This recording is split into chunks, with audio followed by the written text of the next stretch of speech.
Good evening all, and welcome to the fifth and final AgriLeader Labour Lifecycle webinar. Tonight we're going to focus on progressing people, and it's not always about the promotion. For those of you who don't know, I'm Mark Campbell. I'm one of the Knowledge Exchange team in the AgriLeader team at AHDB, and we've got some fantastic guests that I will introduce in just a second. Before we do that, let's just whiz through a little bit of housekeeping. So this evening's webinar, all attendees will be muted, and we're aiming to run to time to finish about 8 o'clock up this evening. The webinar will be recorded if you would like to watch it back, and it'll be live on our website after the event, and it will also be emailed out to you, so you can get there. Also, as always, feedback's really important to us at AHDB and in the AgriLeader team, so please at the end fill in the feedback form and get some information back to you, which is all good. As always with these webinars, it's interactive, so we really value your questions and your information to help steer the conversation as we go through this evening. So to ask a question, in your little information panel, there's a little orange arrow. If you click that and then hit the questions button, you can then type in your question, and then we'll endeavour to answer as many of them as possible. If we don't get to your question this evening, we will make sure that we answer it and follow it up after that point. Excellent. Well, I'm really pleased to be with two fantastic experts and guests to talk us through some of their experiences and insights of progressing people within UK agriculture. We have Mike King from King's Pole Holsteins, dairy farmer from down in Bristol, and then not too far away from Mike, we have Natalie Ward, who's a senior associate a solicitor from Thrings. So welcome to you both, and thank you for giving up your time this evening. So just as a bit of an introduction and to set the scene of what we're going to chat about this evening, running a farm business isn't just about the present. It's about planning for the future and learning how to create a long-term labour plan for our businesses. And we advise on how to promote people and the benefits of workforce and contingency planning, and how we can manage resignations and how people can be prepared to hand over within the business. So when is the right time to promote people, and how do we pass people and roles and responsibilities on through the business as people leave? So recently, we've launched the Labour Lifecycle, which is a library of online materials and resources, which are there designed to help you as farmers around managing their people better. It's the foundational resource because there's a lot of other offers and experts out there that will help you do that. And whether you're working out of how to move someone on or how to promote someone in your business, what's involved in workforce planning and what you can learn from when someone leaves the business, there's lots there for you to do. And there's lots to think about, and there's lots to do within this area and this theme, and that's all sat within the backdrop of farming that's facing some massive competition for skilled people and the ultimate challenges that they're facing. So like I said, we've got two fantastic speakers this evening, Mike and Natalie. Again, welcome and thank you very much for joining us. Mike, do you want to just give us a little introduction, a bit about yourself? Just to also, for everyone that's dialing in, Mike's got a little bit of a delay. There's a massive thunderstorm in his neck of the woods, so he's got a little bit of a delay and a bit of a lag in his connection, and hopefully he'll stay with us for the whole broadcast. Mike, over to you. Thank you, Mark, and apologies again if my mouth's moving and the words aren't coming out, or the opposite way round. So thank you for that introduction and inviting me to speak this evening. I just want to give everybody a brief introduction onto our business and how we have adapted and learnt to manage our staff in a more progressive way, probably more in the lines of what people would have done in the commercial sector for quite some time. So we're predominantly a dairy farm. We milk just over 700 cows on an intensive system, but do graze in the summer. We're supplying a retail contract, so interaction with our supply base and our customer is quite important. We employ just in excess of 30 staff across both businesses, with 18 full-time and 2 part-time on the farm, and with 10 on our commercial business. Commercial business is industrial lets. There's basically some farm buildings that have been converted over the years with just in excess of 200,000 square feet of workshops, 82 workshops, and a portfolio of small residential lets. So it's come into contact with lots of different people in different ways. We've got everything from farm staff right the way through to tenants, and people who are starting businesses and get to experience lots of things. So I think that having dragged some of that through into managing staff, you get to know people quite well. How do we manage our staff? I'm no expert at managing staff by any stretch of the imagination, so try to like to bring people in around me that can help me. People like Natalie, who from an HR side, and the experienced lawyer firms are required on occasion.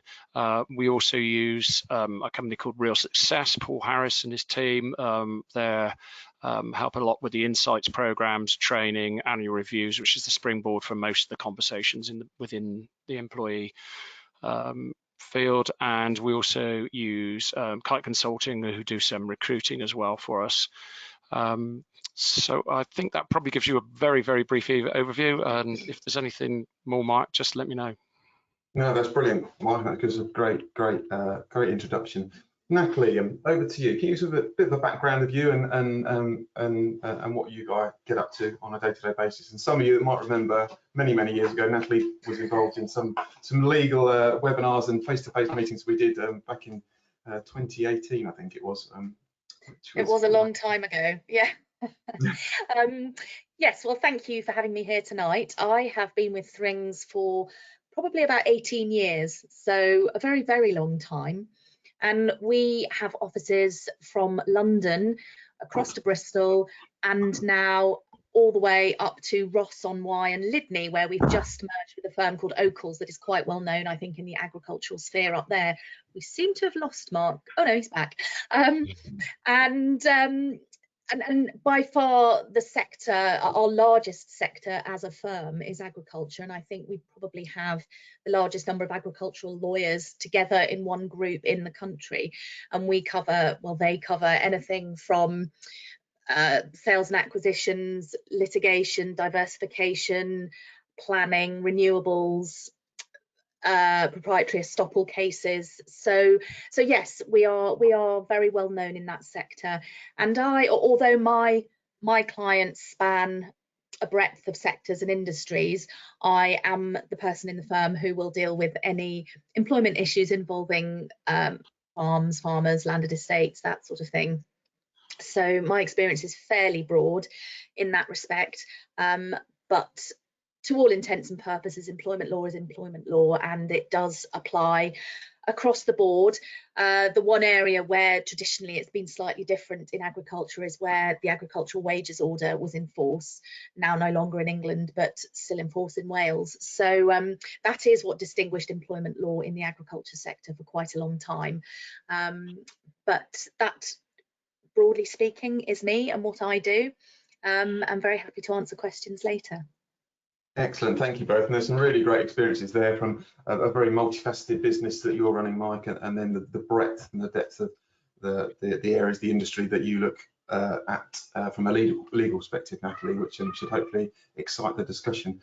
Like I said, please get your questions coming into the questions function, and we can post those in there. But to start off, some of the delving into a little bit of the detail of how we progress people, Mike. So recently, at Kingspole, you sort of reworked your staffing structure. Can you give us a bit of detail about what you did and why you've done that within the business, and particularly from thinking about that element of progressing an individual or group of people? Yes, so to add a little bit more background in and around the progressing and why we would want to do that, our business has expanded quite rapidly in the past 5 years, but has been growing at quite a rate in the past 10 years. So we have gone from a relatively small business employing 4 or 5 people to the business, the dairy, particularly on the dairy side where we are today. There's some of those individuals have been on with us on the journey and are, get the vision and have been part of the key parts of that process of having grown the business, and as a result have probably had their roles have changed roles. And if I'll start off by an example. There's a chap who works for us who came in right at the bottom, and in the process of 7 years is now member of the management team, and he's got quite a responsible job, and we have put him on a number of sort of courses, and he's worked with doing the insights to understand people, and can effectively manage a team below him as well as able to manage himself, which I think quite often we overlook, because we're very focused on managing people around us and forget to actually check in and make sure we're in a good place and we're able to cope with the burdens we put on ourselves. So that's been very key for us, actually, that individual, because the individual's grown within our business. He understands where we came from and the values that we have instilled, and values we work to, and that's not everybody can do that. And I think we have to also recognise that on that journey we did have 2 people who weren't able to continue on with us on that journey. One individual decided that retirement was the better option, and things were moving probably a bit too fast for him, and so that was a good option. And the other individual was not able to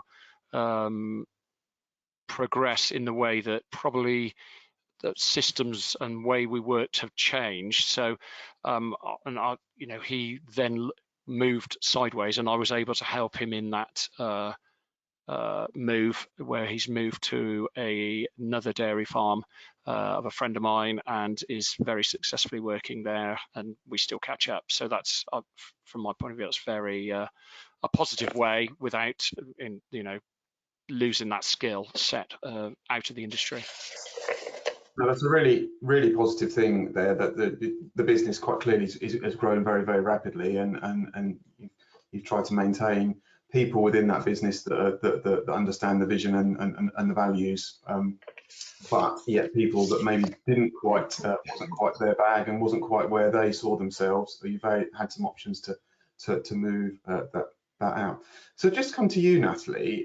Now, from your perspective, you probably only see what is deemed a slightly negative exiting. You're probably drafted in when there's problems occurring. But so what examples and what experiences or what things have you seen for the reasons mainly to exit members of staff out of the business, and why have some of these businesses made the decisions to actually move down that kind of avenue?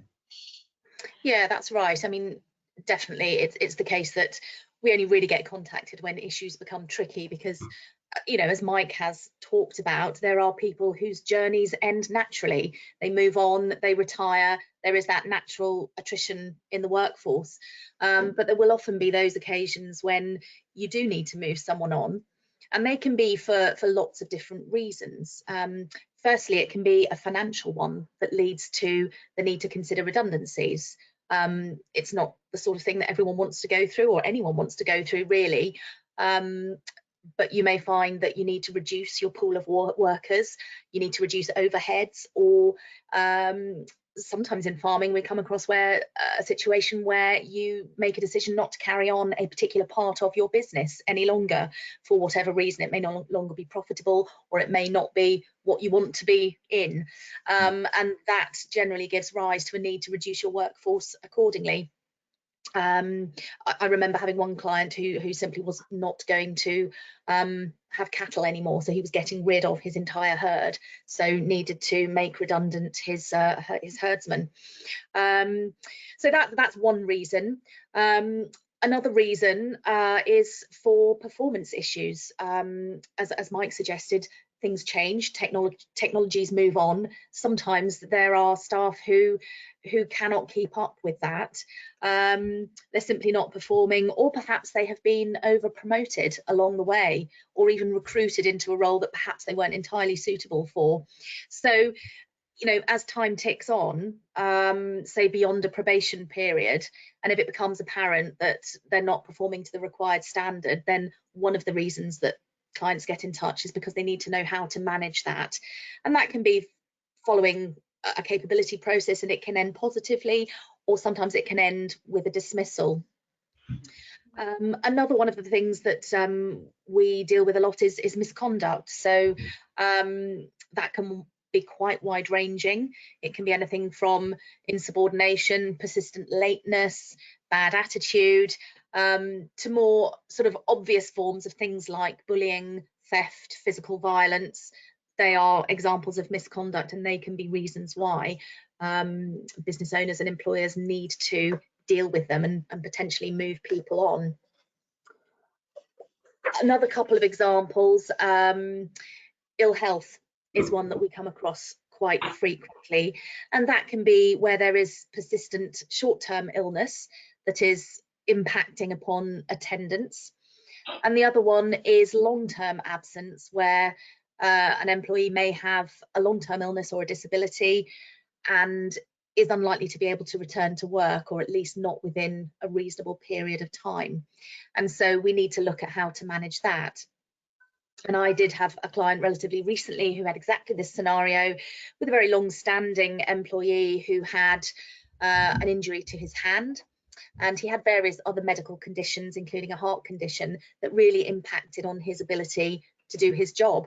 And they ended up going through a very lengthy process where they basically came to the conclusion with medical advice that he wasn't going to be able to return to work within a reasonable time frame, and so they ended up having to dismiss him. One of the other sort of more nebulous areas really that we sometimes come across is where the working relationship breaks down between an employee and, say, his direct line manager. And there can be many reasons for that, but that is sometimes a difficult one to know how to deal with. It's a bit tricky, and we would need to look at that quite carefully. But that basically sums up the sorts of tricky areas that any employers can come across that need thinking about in terms of progressing those people. Yeah, no, it's really, really difficult, because these are difficult challenges that cover a wide range, and people don't really like talking about them. When you say the word redundancies and things, if the vision of the business and the progression strategy of the business is to go from A to B via D, and you've got to miss out C, well, that there needs to be some difficult conversations, and they are reasons to progress people. Likewise, where Mike used the example of one of his younger employees that have progressed through the business over the course of 7 years, I think you said, and gone from a fairly foundation member of staff up to management team level. That shows that there are ways that it's important to progress people in a positive way, as well, if they're right for the business and they adhere to your values. So just building on both of those points, other than what we've said, why is the progressing of an individual, which is a fairly loose term, in a positive or exiting, but why is it so important for the business, and why would you say it's so important for the employee to have these conversations and to work out what those individuals' needs, whether it be to move through the ranks, which could be upwards or breadthways, or whether it's time that we need to remove them or call time or things like that. Mike, what are your thoughts? I think it's an important conversation, because at the end of the day, if there's an individual within your business that's able to contribute and has got skills, if you're not looking to progress them and fulfill their desire to grow, then you are likely to lose them. And you do see that time and time again in businesses where they don't engage with that individual to progress them, that they do actually then look to progress their career in a different business. And there's probably opportunities within your business, but it's whether you're open to that person to take on more responsibility. And for us, and that's probably quite a key point. Sorry to jump in there, Mike. That progression piece is not necessarily a pay rise. That could be added responsibility. It could be a slight change to the job title. It could be to line manage or to take responsibility for a smaller element of the business, which can be deemed as definite progression. Yeah, absolutely, Mark. And I think I think that's where, for me, the annual reviews are quite important. And it's that sort of ability to sit down. We use somebody as a facilitator, somebody who comes in and does that annual review, because before we did that, I instigated an annual review, and somebody, a member of staff coming in and taking part in that annual review was a bit along the line of the conversation. Everything all right then? Yep, that's it. And that was end of conversation. So nothing really changed. So I felt that actually, at the time when we weren't using a facilitator, that I got more out of finding out what an individual was thinking over on a social setting. And so I thought it was important, and we've been using somebody to facilitate those annual reviews now for about 4 to 5 years, and then that was really become the springboard. So it's a very formatted way we do it. We both fill in forms. We both swap those forms before the meeting, the review, so people can see, the good, bad, and the things that we can work to improve on, the excellent things, and the things we'd like to do. So that's, we then swap those over, and then it just is a very simple conversation, and every single person is asked the same questions, so that we're not having different conversations with different people. So that becomes the springboard that flushes out those things. So you quite often, we've done reviews this week actually, as I'm just finish off the last few people, and an individual says, well, actually I'd like to do this, but no, we didn't know that unless they've told us. And that's, well, actually when those conversations come out and they say that actually I'd like to do this and this and this, well, those things are unknown unless that conversation is entered into, especially if with the different character types. Some people aren't naturally going to volunteer that information. So for me, that's probably the most important thing. And then that checking in, that reporting that we do after those meetings, it's there on file. So it's easier for the employee particularly to say, well, Mike, on our meeting, we did actually say we could look at this, and this, but we've looked at those two, but we haven't looked at these two. Is there any chance we can pick up on those things? And then it's a really good idea for that to happen, so that we can then progress it. If you don't have those records, people don't tend to come back and check in on what we may or may not have done. No, it's really cool. What about yourself, Natalie? Why is going through these processes important, do you feel, for the business and for the individual potentially involved? Well, picking up from what Mike was saying, in sort of listening to people and understanding how they themselves want to progress, I think the danger in not doing that is you have staff who feel unfulfilled, underused, underappreciated. And I'm sure Mike can probably attest to that, but where you have those sorts of attitudes, that can often lead to poor performance, low-level misconduct, resentment, absenteeism. And of course, all those sorts of things are not only an impact on the business and the person involved, but they can impact their colleagues, because you're likely to find that those colleagues who are picking up their work when they are absent, or when they view misconduct not being dealt with, resentment builds, and that has an impact on morale across the business. And so that can have a massive impact on your productivity and your output. So dealing with those things, so listening to people, as Mike suggests, and giving them good training, for example, having a good succession plan, having a good promotion plan, will incentivize them and hopefully lift everyone's morale.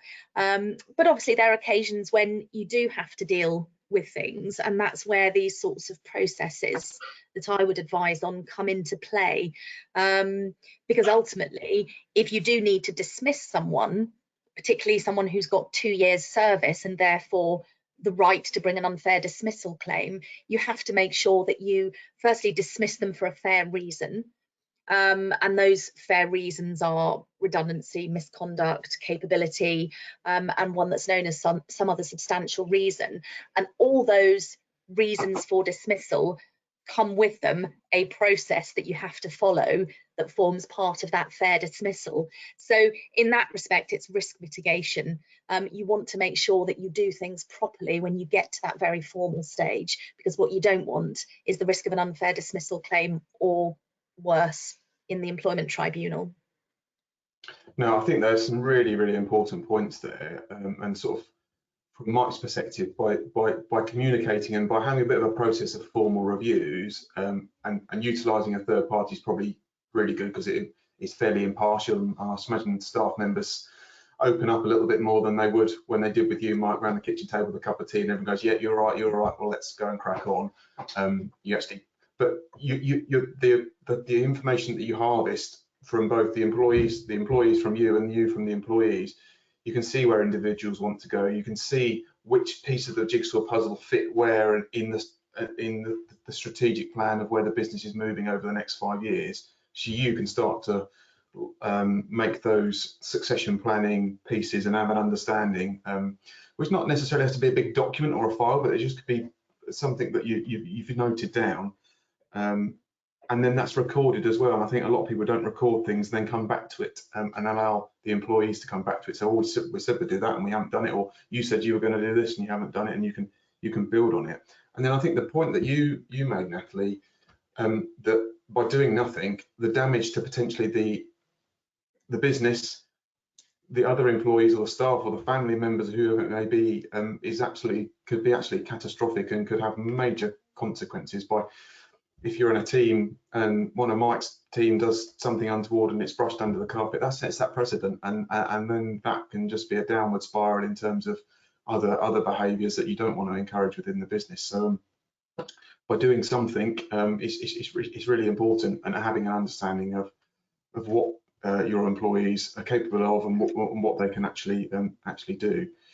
So, building on those kind of pieces, and Mike, you've got some examples of where you've progressed members of staff right from the foundation level now up to management level, and Natalie, you've got massive experience, hopefully not too much experience in terms of getting people out of business. What would a typical, on a practical level, from someone listening in, what would the typical intervention points be? What would you do to or need to do to think about effectively moving someone through the business, or promoting them, or giving them more responsibility? Or what would the process be, the basic process? And obviously Natalie's not here to give gold guidance. If anyone wants any legal advice, she'd be more than happy to catch up offline and away. But the sort of the general touching points to build a case to be able to remove someone from a business. Natalie, why don't we start with you? Well, I mean, obviously they depend on what the issue is, whether it's performance or misconduct, or perhaps the team just isn't working very well together. And so before you consider formal processes, you might want to think about some sort of early forms of intervention that deal with things on an informal level, because let's face it, these processes can be complex, they can be very time intensive, and they take you away from running your business at the end of the day. So if you can nip a problem in the bud early on using a relatively informal method, I would think that would be ideal. And that might be as simple as, for example, a manager and a direct report not getting on particularly well. You'd want to probably explore the reasons for that, and perhaps there's some management training that manager needs, that will enable them to work more productively with their team, or give them the guidance that they need. Or you might find that you need to offer some form of round the table mediation between those two people or the wider team, to see whether they can come up with some actions that will enable them to work more productively, it just might prevent the escalation of a relationship issue. Equally, if you identify that somebody is perhaps not performing quite where you expect them to be performing, rather than going in there straight away with a very formal performance management process, which is where I might come in to talk you through how that would operate, you might want to think about having some informal chats with them first, perhaps offer some training or some mentoring, some sort of upskilling on an informal basis before you launch those procedures. And the benefit of that really is that you will hopefully have kept a written record. You will have broached those conversations for the first time with that employee, so it won't come out of the blue if and when you do have to move on to a more formal process. And that might mean that you've got someone who's a little bit more amenable and a little bit more understanding of where you're coming from, rather than fearing that they are being targeted or bullied or managed out of the organisation. So those forms of early intervention are often pay dividends in that sense. But where you give them a try and they're not getting anywhere, that is perhaps the point where you think, right, I need to take this, we need to put this onto a more formal level, and that's where one or other formal process might come into play. Excellent. So the key is communication, and try and deal with things early before they snowball. What about yourself, Mike? A great example of an individual, or a couple of individuals, one progressing through the business and one realising that Kingspole wasn't the right business for them in the long term, but the neighbouring unit definitely made them tick. What kind of points have you used to get those two individuals to where they are? If we start with obviously the person who did struggle, I say most of us would have come across this as your business have changed, or people have come and gone. Maybe you've got new individuals and the team doesn't quite sit together. For us particularly, the way we try to set up is if when people are not aligned and they don't get or understand or are not sympathetic to the direction the business wants to go in, and the majority of the staff want to go in, then that's where you do have a problem. That might be because they just don't think that, in our situation, milking more cows, or going to a different type of contract or changing part of our process is what they don't really agree with it, and that's entirely their decision. But if that alignment, lack of alignment, leads to problems within the team and problems within their performance, then obviously that's then a problem for the business, and actually probably a problem for the outcomes that you can looking to achieve on farms. So at that time, that we've, as Natty suggested, we have had those conversations. And I like to start off, as Natty suggested, very informally saying, this is what we'd like to do. Is there any reason why that you don't feel that is something that you can help us with? And they may well share that reasoning for them. And then if they see and they understand that perhaps that their view is not productive and not helpful, then they either come to a realization that they want to get on board, or that process doesn't move forward with them in place.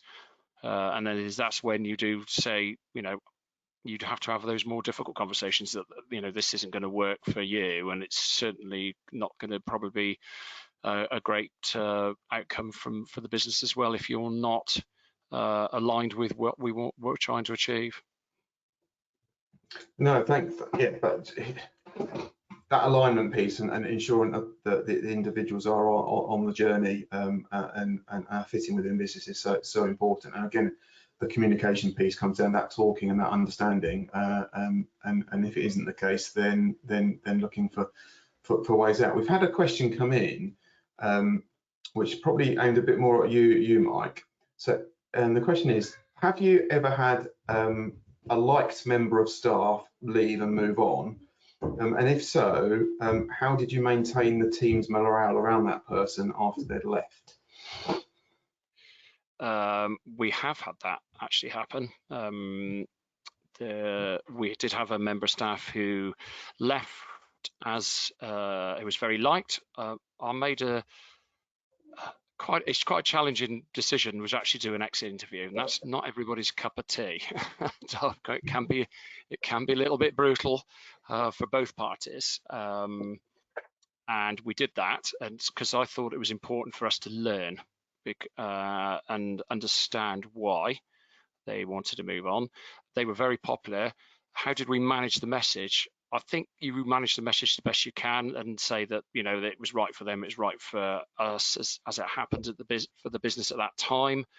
And quite honestly, if you get them to understand that it was nothing that particularly they had a role in, because some members of staff do worry that the individual left because it was something that was some dynamic within the team, the larger team out on site that made them, perhaps it was something they did or said. So once you've quelled those things, it does tend to help the process.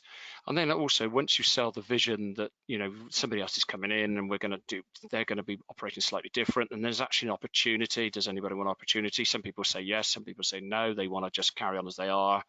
Some people see that actually now that individuals moved on, would it be possible for me to look at doing that part of what they did previously and progress? So it does open up opportunities as well. Quite tellingly, actually, the individual I mentioned, then 2 years later, I re-employed, and he's part of the teams again. So it became the exit interview was good, and it was that they, as I say, being liked, everything, but we left on good terms, and it was for them, it was a progression. For us, it was a loss, but the progression wasn't probably what they had envisaged. So they did approach us and came back after 2 years. Yeah, interesting. It came full circle. But I suppose that point, as human beings, we're creatures of habit and we don't like change. And I can remember being in an example, actually in my early days at AHDB with a colleague there, that personality-wise we were about as poles apart as possible. But as a team, it was the first time in a working relationship that we really clicked. And then that said person moved on to a very well-known consultancy business, and suddenly think, oh, the world's going to end. But you need to look through that challenge and see the opportunity, and that things will come good again, and another person will progress that. One for you, Natalie, again, that's just come in, which is kind of from a little bit of a legal stance. They said, what advice would you give to a leader of a farming business who hates confrontation, is too nice, but needs to manage someone with poor performance? My advice would probably be that you have to do it. It doesn't have to be a confrontational process. I think if you have a good and fair performance management process that is set out in writing, so that you and your employee can see what is going to be followed, so you can be open and transparent, then I think as much as you can do to talk through that process with your member of staff should limit that conflict. You could perhaps potentially bring in another manager to assist you, because often employees will feel when their performance is being scrutinised and criticised, they will feel bullied. Now, it is perfectly within an employer's right and a manager's right to manage performance, but sometimes in order to quell those sorts of reactions, you might want to ensure that you've got two people making decisions as to whether or not that person is meeting those targets, and then it might take the heat out of you or one particular person. But unfortunately, performance is one of those very, very emotive issues. But if it is not dealt with and it's left to fester, it's going to become very much harder for you to deal with. Yeah, the more you dwell on it, the more you think about it, the worse that it will get. And you mentioned there bringing somebody else in as a bit of a bystander. Would you also recommend that once you've made the decision, that maybe to give that said employee a bit of warning of what you want to talk about, and maybe have that meeting in a neutral kind of place, maybe not around the kitchen table, maybe in an office or something that's neutral and is a little bit private, without any other members of staff or family members around? I mean, yeah, without a doubt, privacy is important, As to the venue, I think that will depend, because there will be occasions when, for a farm worker, for example, sitting in an office might be very intimidating, whereas sitting around a kitchen table may make you feel and look a bit more approachable. So I think there are horses for courses, basically, and you will have to determine what feels most appropriate. But in terms of sort of giving your staff member warning, yes, always with formal meetings, warning is better. You can send them an agenda in advance if you think that is appropriate.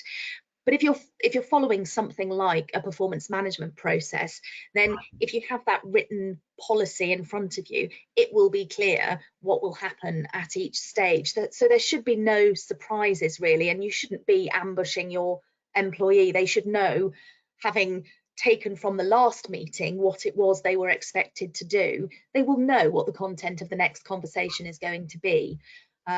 So yes, I think there are plenty of provisions within established procedures that will take you through it in a very sort of methodical manner. Yeah, and that probably having a bit of planning and things like that, and not just doing it on the yard casually, will probably take that emotional and emotive nature out that could probably end up in a more of a challenge and more of a confrontation than if you've gone about it in the ways that you suggested. Yeah, and if you find you're doing things off the cuff, then you're unlikely to be following a fair procedure. So there is something to be said for having a policy and following it, because it is there to protect you at the end of the day. And there are certain milestones that need to be met if you're considering being in a position to dismiss someone on capability grounds. You need to make sure that you have done that fairly, and that will be by following that process. Brilliant, thank you. So a lot of stuff that we're talking about in terms of moving people around the business and progressing them, providing more responsibility, or realizing that position is not right for them, whether they need to move on because they're not buying into the business, or there's been a challenge that we need to get rid of them. We're talking really about succession planning within the business. What have either of you, Mike, do you succession plan? Have you got a plan structure within your business to backfill roles and ensure that the business moves forward? And I suppose, Natalie, have you seen any good examples or bad examples of this kind of realm within the cases that you've come across? We'll go to you first, Mike. The short, I would like to give you a short answer, but I won't be able to. We'd like to, I'll be quite honest. We probably plan that we have some of that in place, but due to the nature of the employment, the way employment is at the moment, and the difficulty in or the challenges in round recruiting, that's not necessarily borne out in what we actually can achieve. Although we have an idea of what succession looks like, are we readily able to put that in place? It depends on the role that we're trying to fulfill and grow the person out from into. It does really depend on the quality of the individual, really, whether that is possible. I'd like to say that we had a cast iron plan, but I'll be quite honest, it's very fluid. That's not a bad thing. What about yourself, Natalie? Have you seen any good or bad examples of your clients planning succession within their businesses?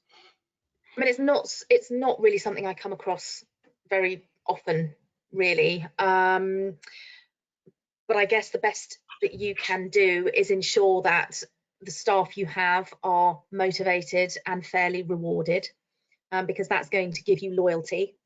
And if you can generate that form of workforce, they're more likely to stay longer. And as long as you can upskill them and prepare them for the next stage, perhaps you have a very structured promotion process and hierarchy, and with everything going right, that will prepare you and give you that good succession. But as Mike says, sometimes things, you know, don't always go to plan, or you change direction, and best laid plans are only that, and you have to be fluid and you have to adapt, and that's probably key to ensuring a good succession plan as well, is making sure that you have an agile workforce. Yeah, and it's not to say that you need this big long file that you keep, but again, having that understanding of the individuals in their business, what their drivers are and where they want to go and where they see themselves going, will hopefully give you some indications of when people want to leave. We've had another question in from Brian. His question is, within the industry, there is a need for more training, especially around interacting with people and man management.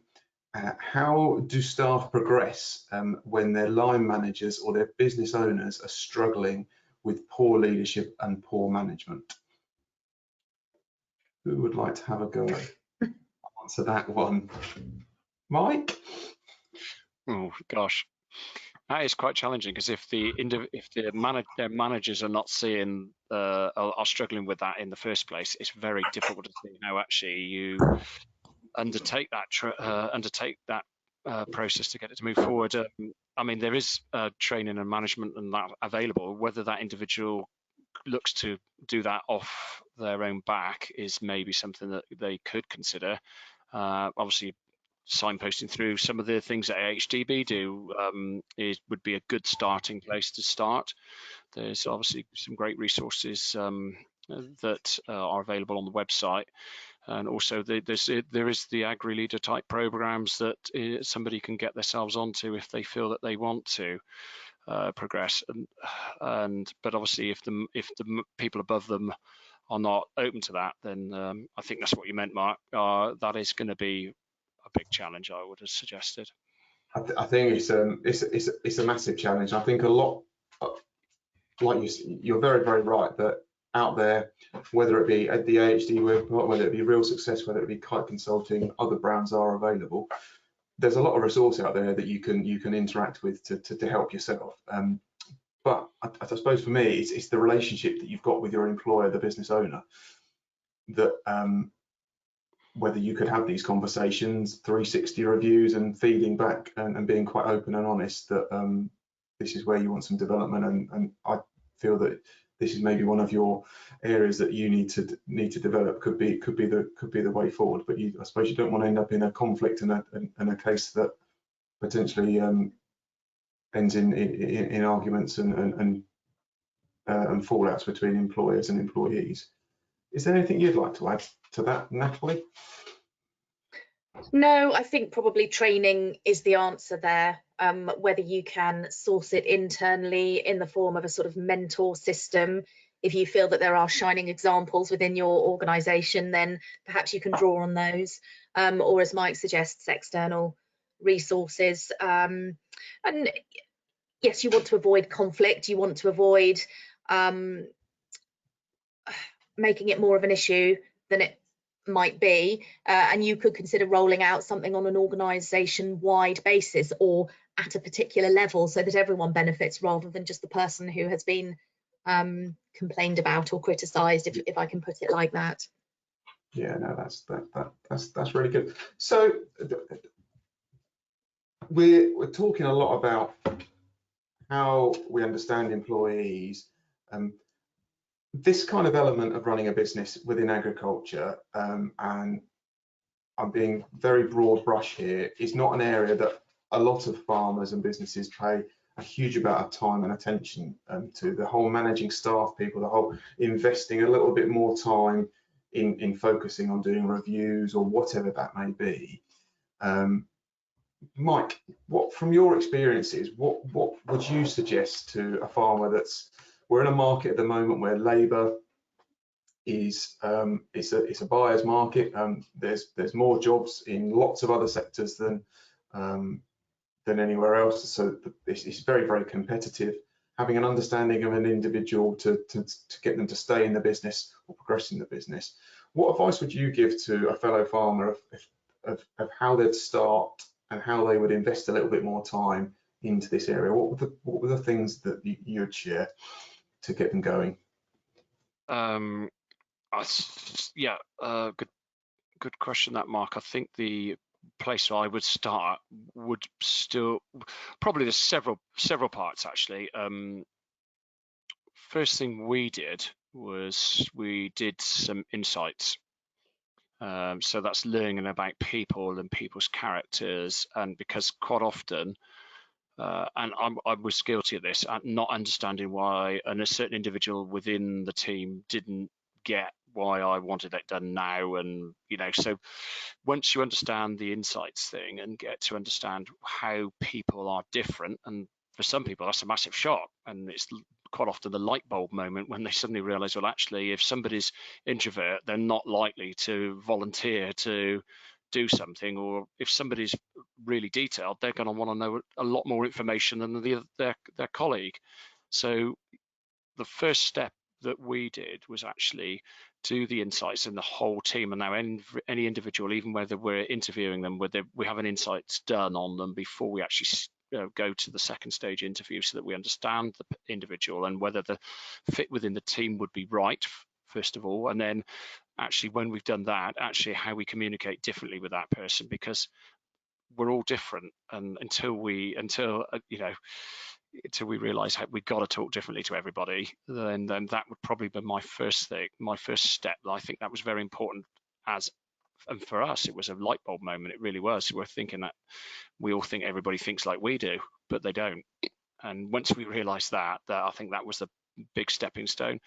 Those annual reviews, I've mentioned it before, I think that's key. That's probably step 2 once you get that conversation opened up. And then thirdly is actually making sure everybody understands what you're trying to achieve as a business. Those setting out your vision, your goals, and it's not just to the people who are right at the management team. It's every individual. So making that guy who's out working in the cars, who scrapes a yard, but actually if he doesn't scrape that yard, he doesn't.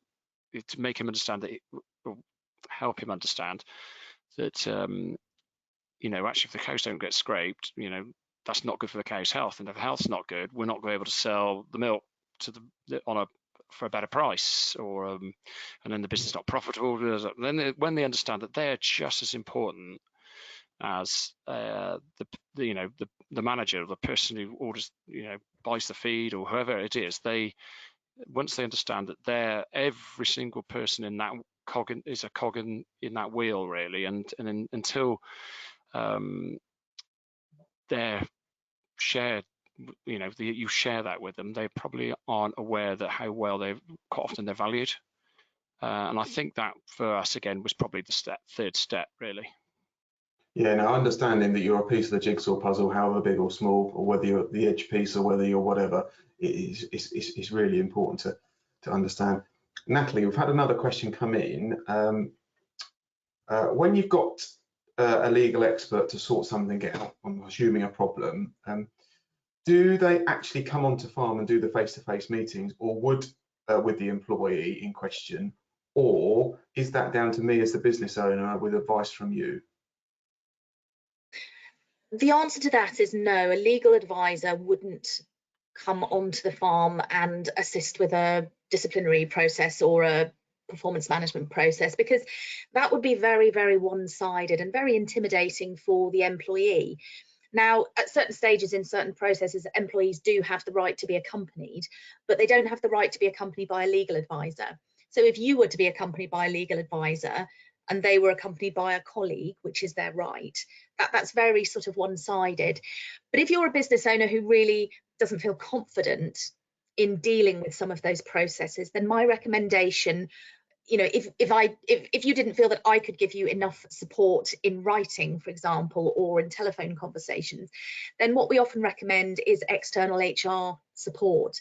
So you can find an HR professional who will come and support you in those procedures. They can either investigate the grievance, or they can hold a performance management process.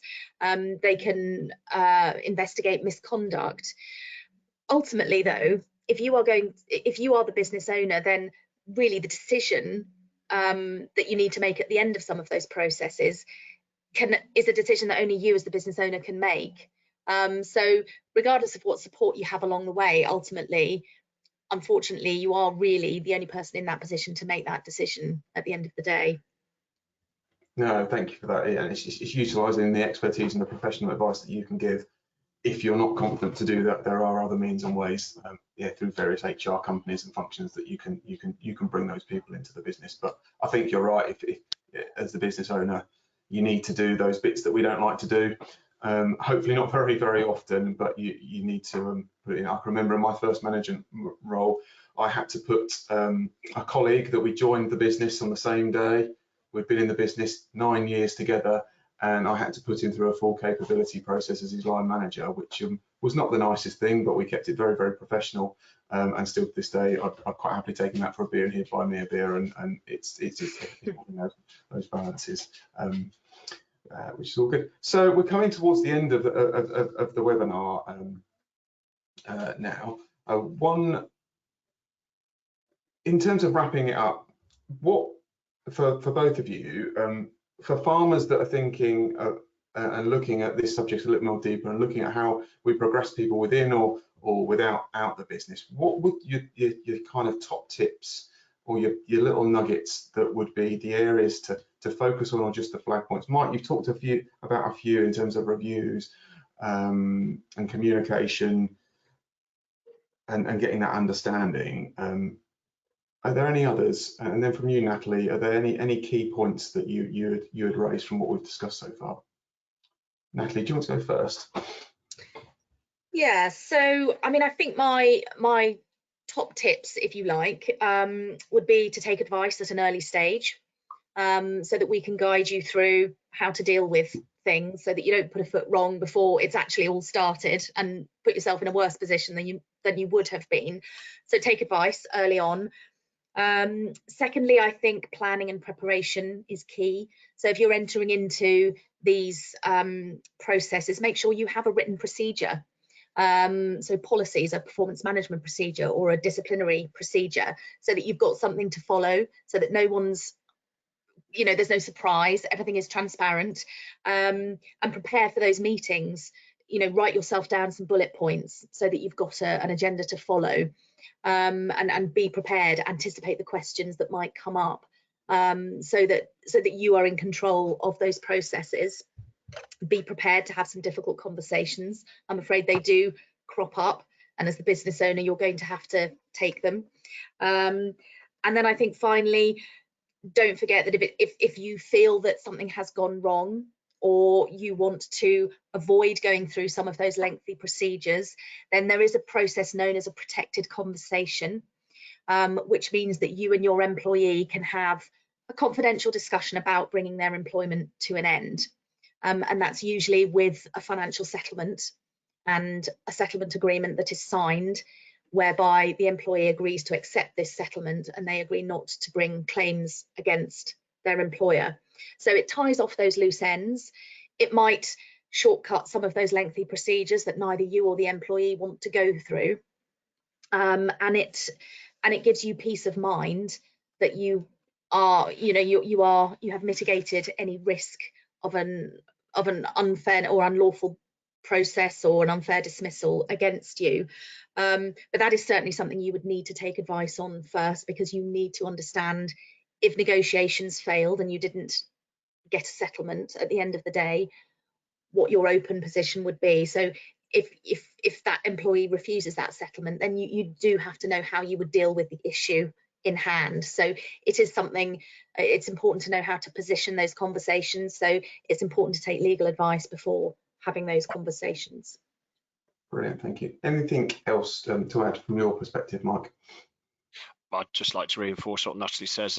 We have had those situations, and I would say that the first thing we do before making any decisions or reacting to a situation is actually to pick up the phone, take some advice. Money well spent, because if normally it costs way more if you get it wrong. So it's always been my advice actually, is to pick up the phone to somebody like Natalie and actually get that really clear plan of how you're going to deal with it. And if we do work our way towards that protected conversation, that you know, that is something that's documented, and you understand that you have to work to the process that's set out, really. And yeah, I think that would be I would totally agree with everything Natalie said, really. Brilliant. Well, time has flown past and we're coming right to the end. I just wanted to thank both of you, Natalie and Mike, for giving up your time and sharing some insights and some experiences around progressing people. I've written lots of notes, and I think the couple of key points for me to take away is that communication is king. Ensuring that employees and individuals in the business understand where the business is going and its vision, but also from a leader of the business, you understand where your individuals and people within your business are wanting to go themselves, which will give you the insights to hopefully to steer them and progress them within the business.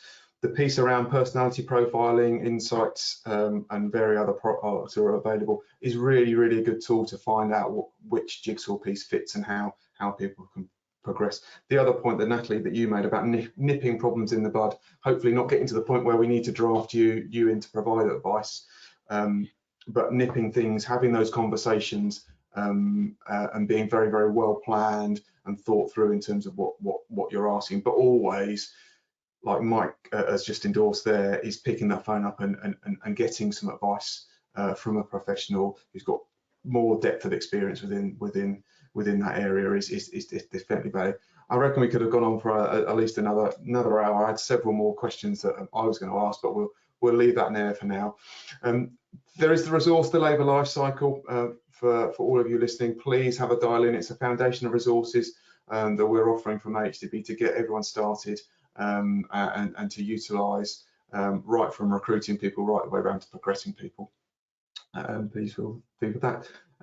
If you've got any information that you'd like requesting, or you've got a question or something, please get in contact with myself, or if you'd like to get in contact with Natalie around a legal issue, I'm quite happy to forward on her email address and contact details. But all I need to say now is, again, thank you very much, Mike. Thank you very much, Natalie, for giving up your time. It's been a great webinar, and have a very good evening. Thank you very much.